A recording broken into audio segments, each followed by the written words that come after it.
In a further effort to engage with India, the Taliban regime is undertaking initiatives to return private land to Hindu and Sikh minorities in the country. You heard that right. Pakistani कौम की ईद भी तबाह बर्बाद कर दी है। पहले ये कौम दुखी है, पहले ये कौम परेशान है। भी है उसके अंदर बड़ा करीबी ताल्लुक भी रहा किसी हद तक, और उसको जब देखते हैं तो मुझे लगता है कि हमने कहीं ना कहीं पे नज़र हटा दी उस मौके को, ये समझते हुए कि शायद अब मामलात दुरुस्त हो गए। वक्त अफगानिस्तान और इंडिया के बीच एक बड़ी डेवलपमेंट सामने आई है कि जब अफगानिस्तान की अथॉरिटीज ने ये फैसला किया है कि वो अफगानिस्तान में मौजूद ऐसी प्रॉपर्टीज जो कि हिंदूज और सिख्स की हैं वो उनको वापस कर रहे हैं, रिटर्न कर रहे हैं land to Hindus and Sikhs. में एक जो पहले जो स्टार्ट जिस तरीके से हुए थे ऑपरेशंस, और उसमें राह निजात था, राह रास था, ये ऑपरेशन साउथ वजीरिस्तान सवात के अंदर से अच्छे स्टार्ट किए।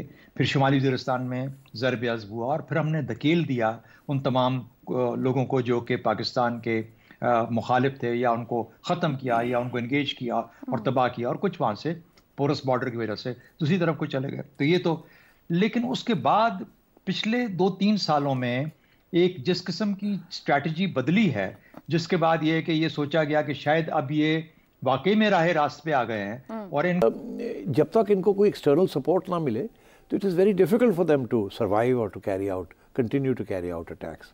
तो बॉर्डर्स के ऊपर जब ये लोग बैठ जाते हैं और फिर ये करते हैं तो कहीं ना कहीं से तो इनकी हेल्प होती है।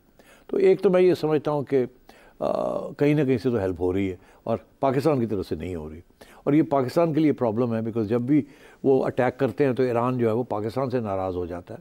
ईरान ने तो पहले से कहा है कि ये CIA सपोर्ट कर रही है इस ग्रुप को, तो पाकिस्तान के लिए एक शर्मिंदगी का बायस बन जाता है कि यार अब एम्बैरसमेंट होगी, अब क्या। अमेरिकन प्रेशर डालते हैं कि कुछ नहीं आपने करना, चुप करके बैठे हैं, और पाकिस्तान अगर करना भी चाहे उन लोगों के ख़िलाफ़ तो फिर उनको रोक दिया जाता है। तो ये एक टाइट रोप होती है। दूसरा इशू ये है कि अब आपने देखा ये यूक्रेन वाले और रूस वालों के दरमियान जो इश्यूज चल रहे हैं, और अब वो फिगर पॉइंटिंग जो हो रही है वो अफ़गानिस्तान में हो रही है कि जो IS खुरासान जो बैठी हुई है यहाँ, अगर वो तालिबान के स्पोक्सपर्सन। जय हिंद दोस्तों, स्वागत है आपका हिंदुस्तान वन में। तो दोस्तों आगे वीडियो क्लिप में आपने देखा तालिबान ने अफगानिस्तान के अल्पसंख्यकों के हित में एक बड़ा फैसला लिया है। खबर है कि वहां रहते हैं हिंदू और सिखों की ज़मीन और संपत्ति अब वापस लौटा दी जाएगी, जो ज़मीन गलत तरह से उनसे छीनी गई थी। इतना ही नहीं, तालिबान कुछ हिंदू सिख परिवार की देश में वापसी की तैयारी भी करवा रहा है, और इन कामों की निगरानी के लिए आयोग भी बना लिया गया है। तालिबान के राजनीतिक कार्यालय के प्रमुख सुहेल शाहीन ने मामले पर हिंदुओं को विस्तार से जानकारी दी है। बताया कि काबुल में तालिबान के न्याय मंत्रालय ने हिंदू और सिख समुदाय के विस्थापित सदस्यों को संपत्ति वापस करना शुरू कर दिया है। सुलेह के मुताबिक पूर्व शासन के दौरान हड़पी गई सभी संपत्तियों को उनके मालिकों को वापस करने के लिए न्याय मंत्री ने अध्यक्षता में एक आयोग की स्थापना भी की गई है। सुलेह शाहीन ने बताया कि अफगानिस्तान की अर्थव्यवस्था में ऐतिहासिक भूमिका निभाने वाले हिंदू और सिख परिवारों की वापसी सुनिश्चित करने के लिए एक आयोग का गठन भी कर दिया गया है। तो चलिए दोस्तों हम आगे वीडियो में बढ़ते हैं। पाकिस्तान मीडिया की ओर से रिएक्शन मिल रहे हैं, धन्यवाद। पर्सन है तालिबान गवर्नमेंट इन अफगानिस्तान, उनकी तरफ से ये ऐलान किया गया है, बताया गया है कि अफगानिस्तान ने ये डिसाइड किया है कि वो हिंदूज और सिख्स को, जो माइनॉरिटीज हैं, उनकी प्रॉपर्टीज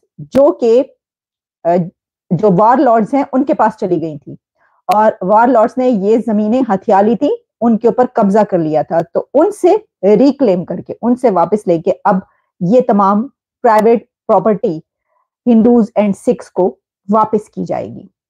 तो अफगानिस्तान इंडिया के साथ बहुत अच्छे रिलेशंस चाहता है।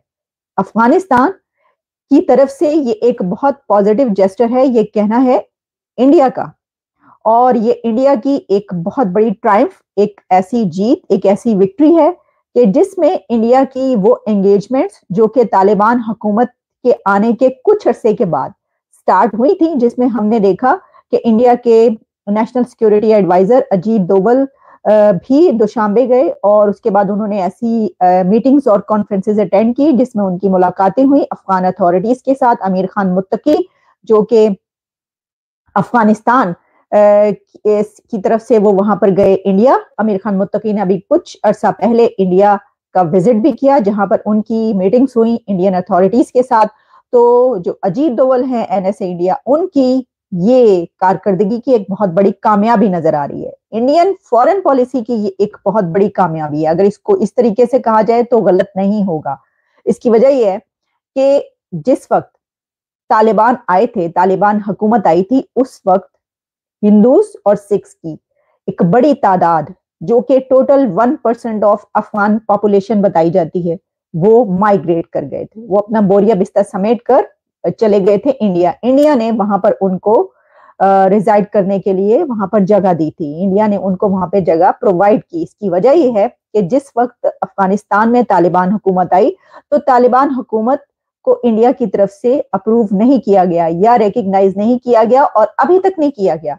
अब आप ये देखिए उनकी फॉरेन पॉलिसी की कामयाबी का अंदाजा ये कीजिए कि अभी तक इंडिया ने अफगान तालिबान गवर्नमेंट को रिकग्नाइज नहीं किया, लेकिन इसके बावजूद अफगानिस्तान की तरफ से जितने भी स्टेप्स लिए जा रहे हैं वो इंडिया के फायदे के लिए, इंडिया को सहूलतें प्रोवाइड करने के लिए, इंडिया को सपोर्ट करने के लिए लिए जा रहे हैं।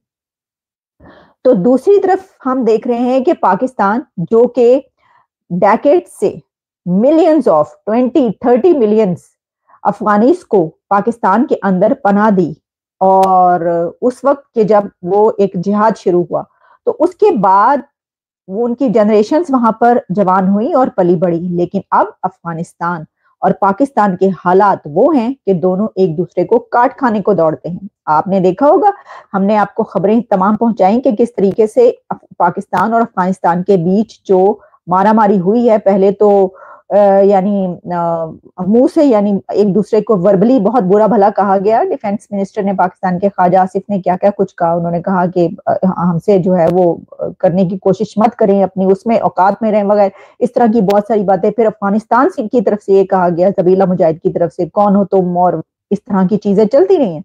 और सिर्फ यही नहीं बल्कि इससे भी ऊपर के लेवल पर जो है एक दूसरे को इस तरह की बातें, और उसके बाद फिर जो है झड़प भी हुई।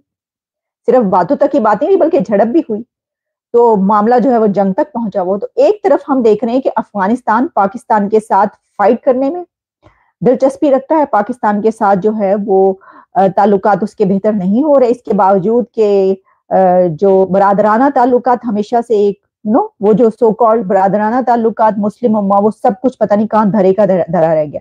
तो देखिए पाकिस्तान ने 30 मिलियन अफगानीज को अपने मुल्क में रखने के बावजूद फॉरेन पॉलिसी का हाल देखिए कि उनसे इस वक्त ताल्लुकात ऐसे हैं कि जंग तक बात पहुंची हुई है। लेकिन इंडिया की फॉरेन पॉलिसी की जीत आप देखिए कि कैसी जबरदस्त वो फॉरेन पॉलिसी बनाते हैं, वो कितने आजाद होते हैं अपनी फॉरेन पॉलिसी बनाने में, कि उन्होंने इंडिया ने अफगानिस्तान